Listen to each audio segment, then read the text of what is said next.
What colour are you having?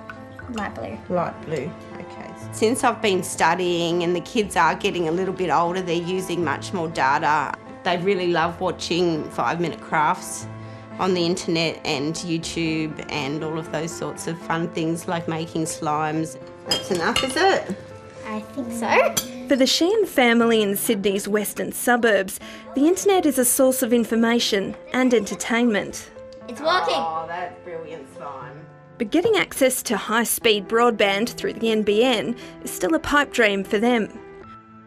At the moment I'm using my mobile data, so I turn my hotspot on and then we connect up to all of our different devices. All right, I'm just going to turn on the Wi-Fi.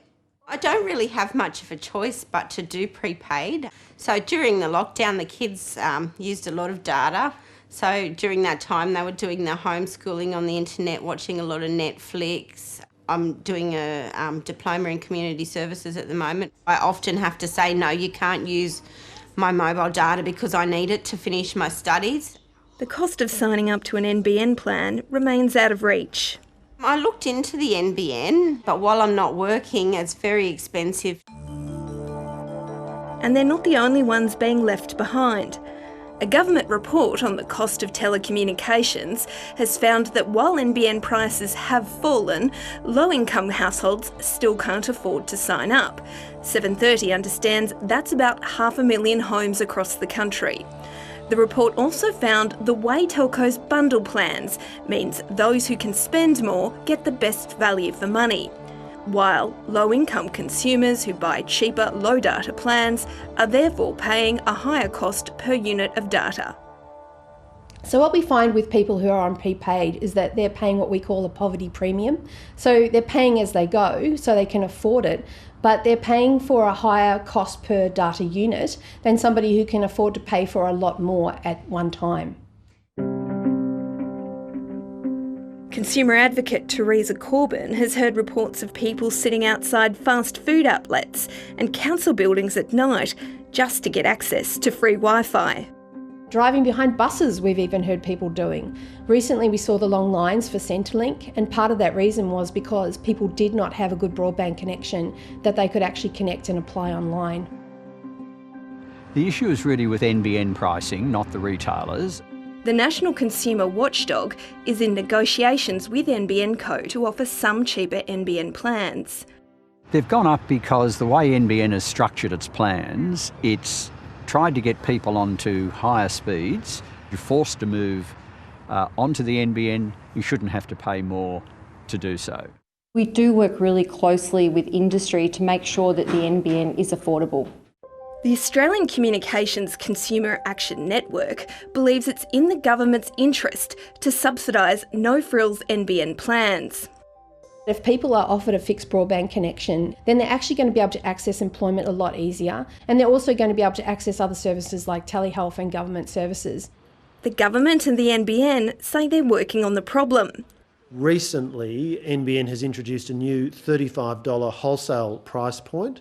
That's designed to allow retail service providers to offer a retail product at a $60 a month price point. We were very excited at the thought of getting NBN in our place. For those who can afford the NBN but need high-quality connections for work, like Joshua Lipovic, paying for an upgrade is also expensive. I work in IT, mainly in infrastructure, managing networks and routing.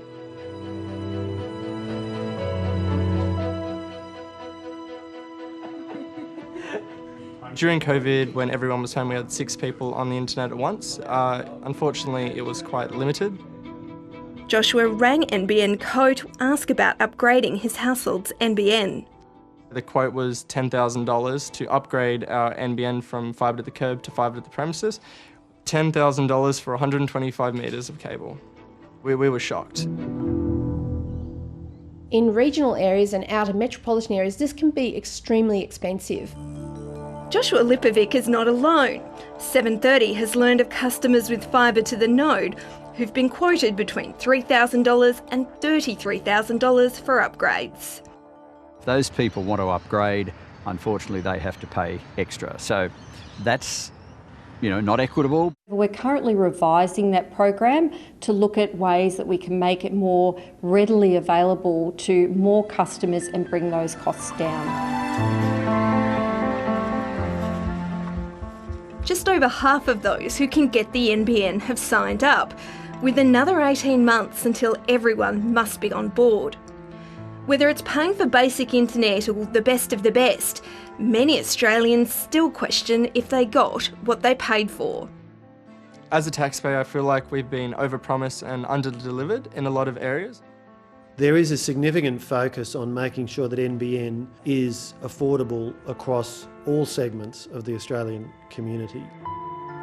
We're finding that a lot of people are in the same situation as me who can't afford it.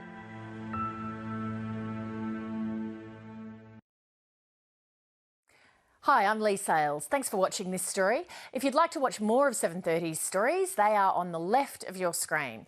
And tap on the button below to subscribe and get the latest from ABC News.